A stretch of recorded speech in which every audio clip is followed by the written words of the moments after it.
In 2016, despite how cliché it sounds, I was working as a private investigator in rural Oregon. Most people make the stereotype that private detectives and investigators have walk-in clients, but that simply isn't true. I get almost all of my cases from clients by phone, and the call I got in June was no exception. The client, a man named Jonathan Alexander, was calling about the disappearance of his father, Nathan Alexander. Jonathan's father had gone missing ever since a solo deer hunting trip in the backwoods of our little Oregon town, and the search parties and official parties hadn't turned up anything. In most cases like this, you're looking for a body in the woods, not a live person. But Jonathan was hopeful, so I gave him the benefit of the doubt. In this case, I took my go bag. A duffel bag and its contents were a bottle of water, a first aid kit, my Taurus Raging Hunter, a bag of Ziploc bags, my wallet and phone, and food. A Taurus Raging Hunter revolver might have been overkill, but I was planning to go into the woods, and the woods can be a dangerous place. This part of Oregon was stocked full of cougars, mountain lions, bears, wolves, moose, and some others, and almost everyone carried a heavier firearm when going into the backwoods. The first place on my schedule was Jonathan's house, where I would meet him in person and have an interview. As I pulled up into his dirt driveway, I got a sense of the kind of person he was. His house was a 25-foot trailer stuck to the ground, with a backyard and patio facing the mountains. "Are you Jonathan?" I asked the man waiting for me. He was tall, at least 6'5", and wearing a checkered button-up, a trucker cap, and jeans. "Yeah," he replied. "You're Inspector Jacob, right? Come inside, I'll tell you the details. I also have some things that could help you, depending on how willing you are." I walked inside the trailer, and the interior was everything I expected. The walls were lined with taxidermied salmon and catfish, as well as several mounted deer heads and rifles propped up on display. A dirty kitchen with piles of dishes in one corner and a small two-person dinner table. Jonathan, John for short, and I sat down. Jonathan offered me a beer, but I declined. I never drank on a job. I started with the regular questions. Where was he last seen? Who was with him? What happened leading up to the night of the disappearance? John replied, telling the whole story. My dad, Nathan, was a hunter and fisherman. Hunting and fishing was his life. He always had a rifle or a fishing rod. He's in his 60s and was in the military for 7 years, had a few tours in Afghanistan. That night he wanted to go solo buck hunting in the evening, so I dropped him off on a dirt road near his favorite spot. He didn't come back for 2 days. This was somewhat normal. He sometimes hunted overnight or just got lost. After a week passed, I got really worried. I could feel that something was wrong. I could feel it in my gut. I called the sheriff and they organized a search party for 3 nights. We went in every direction, covered all the ground, and you know what? Not a single thing. Not a candy bar, no footsteps leading past his spot, no trail, nothing. After he was declared deceased, I went out myself to search. I know he's still out there, I know it. And where is this dirt road? John marked the road on the GPS on my phone, and I thanked him and left. I had a no-solve, no-pay rule, so I wouldn't get paid unless I actually found Nathan, dead or alive. My next stop was at the sheriff's office in the middle of my small town. I drove past multiple roadside stores until I reached the parking lot of the sheriff's office. I parked and walked into the place, going up to the front desk where a tall and skinny deputy was doing paperwork and chewing gum, presumably as a substitute for cigarettes. I told him that I was looking into the disappearance of Nathan Alexander, and he sent me to the sheriff's office. The sheriff, a balding man in his 50s named Clyde, showed a forced smile as I walked inside. A stained American flag was pinned to the wall, along with dozens of missing person posters and wanted posters. "So, Inspector, is this missing guy a friend of yours?" he asked. "Nah," I replied. "A client wants me to find him. Nathan is the guy's dad." "Well, you're in luck," Clyde replied. "We haven't gotten much criminal activity, so I can show you some of the search party reports." Clyde reached into his desk and pulled out a stack of papers and photos, which I flicked through. One of the photos captured an image showing a trail of footprints ending abruptly. "And what is this?" I asked. "It's the strangest part of the case. The footprints leading to Nathan's favorite hunting spot just stopped. No trail leading somewhere else, no tire tracks, no ATV tracks, nothing. It's like he just up and vanished into thin air." I sighed. This case was going to be a hard one. What else of interest was there? I asked, looking through the files. Clyde pulled out a satellite image of the woods with a Sharpie written on the spot where Nathan had gone missing. This is the entire area in which we estimate that Nathan could have walked around in the time he was gone, Clyde stated. We checked every bit of it, and guess what? Nothing. Absolutely nothing. But there was one thing we found of interest. Which is? I asked. There was a pattern. Every time we checked a place, we heard Nathan's radio coming from somewhere. I raised an eyebrow. Sheriff Clyde continued. But it was very, very faint. Could barely hear it. And another strange thing was when we went to search for Nathan, in the entire area where he went missing, all the birds and animals were quiet, even the crickets. As soon as we left the area of the supposed disappearance, the sound all came back. I checked the watch. It was early evening. After jotting down all the notes I could gather, I thanked the sheriff and left. My next stop, the woods. By the time I pulled up to the dirt road in my pickup truck, it was well into getting dark. This wasn't the ideal time for me to search through the area and find clues. Every detective knows how important the first 45 hours are. The place was exactly as John had described it. It was extremely rural, just a few miles away from a mountain range, and it was completely silent. The forest should have been alive with birds chirping, wild turkeys moving about, crickets chirping, but the night was dead. Turning on my headlamp, I found Nathan's footsteps from when he was last seen and started combing through the area. Just like Clyde and Jonathan had said, the trail abruptly stopped in the middle of the woods. Nothing. No other signs that Nathan was even there. It was as if he had just up and vanished. Suddenly, I heard some rustling behind me. It was fully dark by now, and nobody should have been there besides me. The sound came again, except it was now in front of me, but just out of the reach of my headlamp. "Who's there?" I yelled. "Show yourself, I'm armed." For dramatization, I flicked the revolver holster for my Taurus on my belt. Suddenly, something tapped me right on the back. I didn't have time to pull out my gun, and considering that whoever was doing this was probably some drunk guy, I wouldn't need it. I turned and threw a Mike Tyson haymaker in the thing's direction and ended up hitting a tree and nearly breaking my wrist. In the split second that I was proud of my punch, I realized that I had punched a tree and that my knuckles were actually bleeding. Whoever was behind me, if there was someone behind me, they were long gone. And that was when the laughing started. Actually, it was more like cackling. Weird, crazy, and unnatural cackling. Whatever you'd call it, it was unsettling anyway. I pulled out my revolver designed to drop bears and fired a deafening shot into the air. The laughing, everything stopped for a bit, and I almost put my guard down. Then I heard something whisper, just an inch away from my ear. It said, "Leave this place." And the next thing I know, I hear the sound of a million running footsteps catching up to me, and I got the fuck out. I ran right out of the woods, fast enough to outrun Usain Bolt. Adrenaline is one heck of a drug. I jumped in my pickup truck, turned the engine, and peeled out of there, all in record time. Whatever was behind me was still chasing me, behind the car. I looked into the rearview mirror to try to look at the thing, which was running at least 80 miles per hour to keep up with me, and I saw nothing. Well, it wasn't a conceptual nothing. It was nothing in the sense that it was nothing my brain could comprehend and understand. There was a huge, blurry shape running after me, dark as the night, and fuzzy around the edges. It was as if somebody took a huge mass of static from an 80s TV, made it into some sort of creature, and put it on a dirt road at 9 o'clock to chase some poor private investigator. I turned and drove down the road until I reached the town. The thing was gone.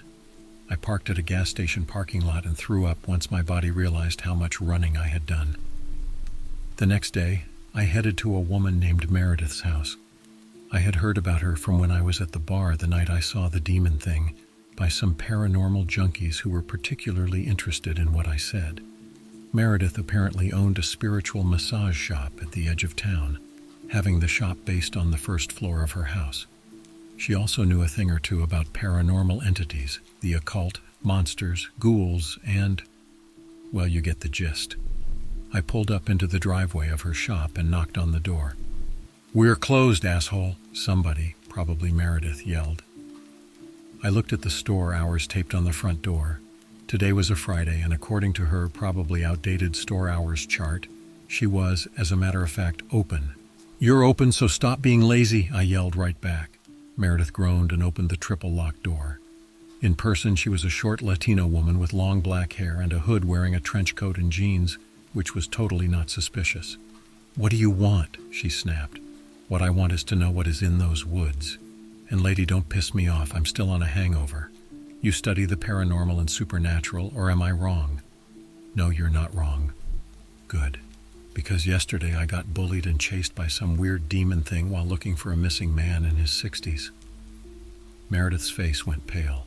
I taught myself how to learn and read expressions people make, and by the looks of it, she knew exactly what I was talking about.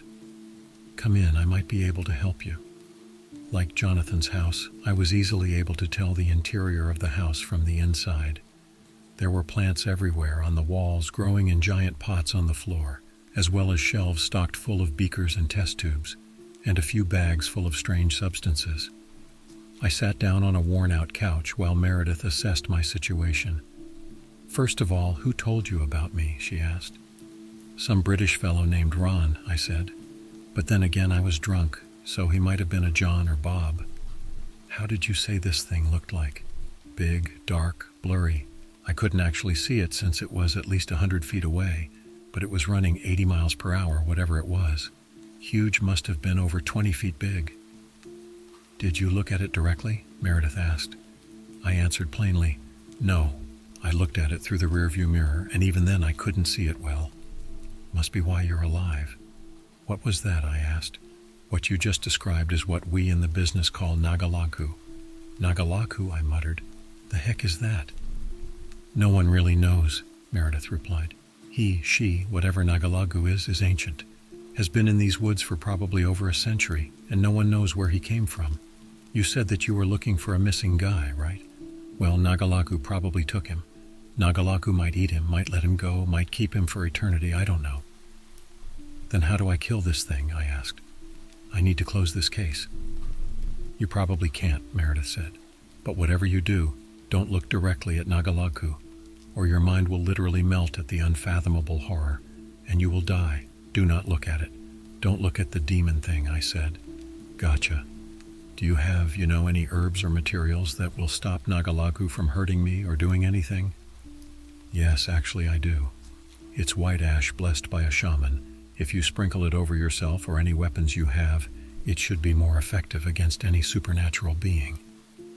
Meredith stood up and walked towards a cabinet and pulled out a large Ziploc bag of white ash, which seemed to glow and vibrate, and she handed it to me. "This ain't free," she said. "It's $100, asshole." I sighed and reached into my wallet, pulled out $100 and handed it to Meredith in exchange for the white ash. "Hey," Meredith called out as I packed up my stuff and headed for the door. "Yeah?